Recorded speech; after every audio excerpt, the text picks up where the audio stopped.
আসসালামু আলাইকুম বন্ধুরা, সবাই কেমন আছেন? আশা করি ভালো আছেন। তো আজ গড়ের দিন মানে 10 মুহররম।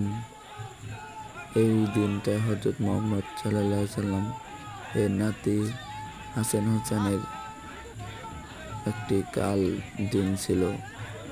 তো আমাদের এই জায়গায় গড়পাড়া মানিকগঞ্জ ঈশ্বরবাড়ি মাঠে অনেক বিভিন্ন জায়গা থেকে কাশিদ ভাইয়ের দল চলে আসে। তো 10 মুহররম আমাদের এ জায়গায় সব জায়গা থেকে চলে আসে। দেখুন এক এক করে কত সুন্দর করে সবাই চলে আসতেছে। তো আমার ভিডিওটা অবশ্যই সবাই দেখবেন। আমার চ্যানেলের নতুন হয়ে থাকলে অবশ্যই সবাই লাইক কমেন্ট সাবস্ক্রাইব করুন গ্রাম বাংলা চ্যানেলটি। ধন্যবাদ। ভাইদের দেখতেই থাকুন।